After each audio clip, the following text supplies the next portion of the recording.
Ejercicios video 65, capítulo cambio de fase. Ejercicio 35.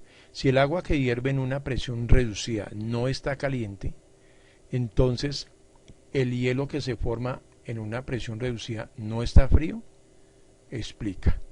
Bueno, esta figurita, y ojalá ustedes busquen el video en YouTube sobre esto, es una campana de vacío en donde logran hacer que el agua hierva a una temperatura ambiente. Entonces dice: dispositivo para demostrar que en el vacío el agua se congela y hierve al mismo tiempo. 1 o 2 gramos de agua se colocan en un plato que está aislado de la base por un vaso de poliestireno, lo que nosotros llamamos aquí icopor en Colombia. A ver, entendamos lo siguiente.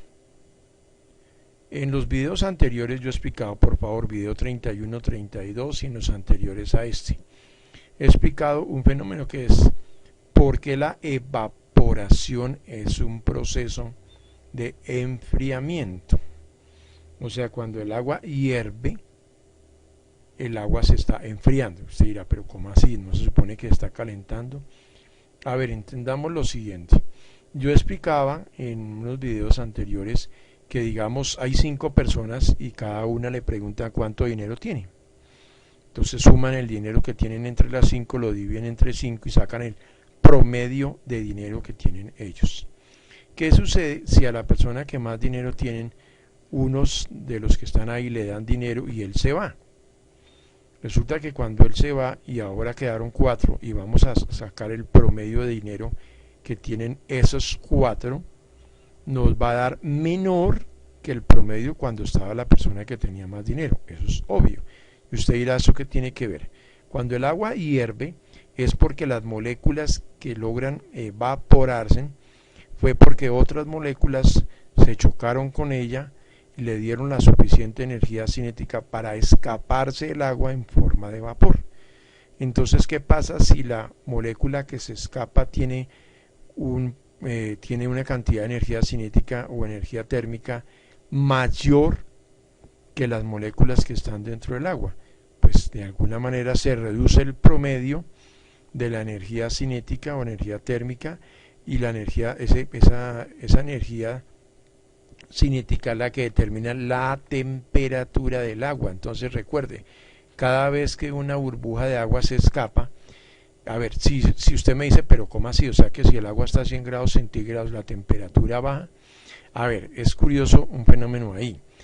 La cantidad de calor que le está entrando al agua para que el agua hierva, esa es la misma cantidad de energía que se está escapando. Entonces la temperatura del agua va a permanecer a 100 grados centígrados.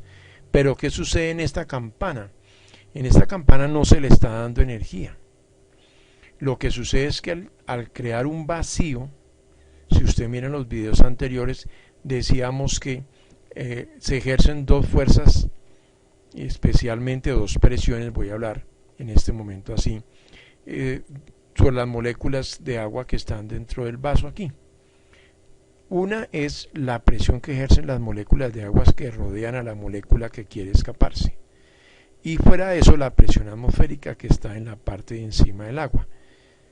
Aunque parezca curioso, cuando usted reduce casi a 0 la presión atmosférica que se ejerce sobre el agua, esas moléculas que trataban de escaparse se escapan y se convierten en vapor. Ahora, ¿qué sucede cuando, ya acabamos de decir, qué sucede cuando alguna molécula se evapora y logra salir del agua? Que el promedio de la energía cinética del agua que se queda ahí disminuye, haciendo que disminuya la temperatura del agua. Entonces, en este experimento donde usted coloca agua en una campana y saca el aire que hay generando un casi vacío, el agua hierve y al hervir el agua que está ahí se enfría. Entonces cuando los estudiantes en ese video ven que el agua hierve y el profesor apaga y destapa la campana vacío y les pasa el agua, lo primero que ellos piensan es: agua está hirviendo, y resulta que cuando la tocan está más fría de cuando se metió dentro de la campana. Entonces la respuesta es: el hielo que se forma en una presión reducida, o sea dentro de la campana, no está frío. Claro que sí está más frío, inclusive de cuando se metió. Eso es aquí todo lo que dice acá es la explicación de lo que yo acabo de leer. Perdón, lo que dice acá es lo que yo acabo de explicar. Dice sí, está más frío. Pues como el agua hierve hay una disminución de la temperatura. Recordemos que la evaporación es un enfriamiento y ese es el fenómeno que enfría el agua.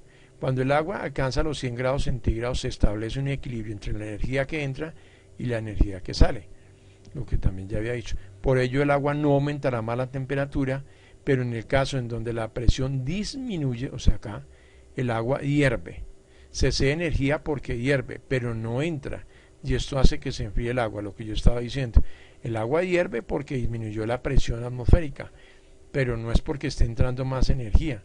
Entonces, al no estar entrando más energía y el agua hierve, pues la temperatura del agua va a disminuir porque está perdiendo energía. Aquí explicaré el fenómeno de por qué el agua hierve cuando se mete en una campana de vacío. Al disminuir la presión sobre el agua, tal y como sucede cuando se genera vacío dentro de una campana, como se muestra en la figura 17-13, el agua hierve. ¿Qué sucede dentro de la campana? Generalmente se trata de formar burbujas dentro del agua, pero lo que impide que se forme es que sobre ella se ejercen dos fuerzas, lo que ya había dicho, la del agua que la rodea y la presión atmosférica, de tal manera que se establece un equilibrio de fuerzas que su suma es cero. Cuando una de las fuerzas desaparece, o sea la presión atmosférica, y la fuerza de las burbujas no es cero, pues desaparece la presión atmosférica, se forman burbujas y el agua hierve. Esto se logra cuando desaparece la presión atmosférica. La fuerza de las burbujas es mayor que la suma de las fuerzas que tratan de evitar que se formen, pues la fuerza de las burbujas es mayor que la única fuerza que trata de no dejar que se formen, y es la fuerza de las gotas de agua que rodean a las burbujas. No hay ebullición hasta que la presión del vapor dentro de las burbujas supere la mayor presión sobre el agua. Entonces sube el punto de ebullición. Eso es.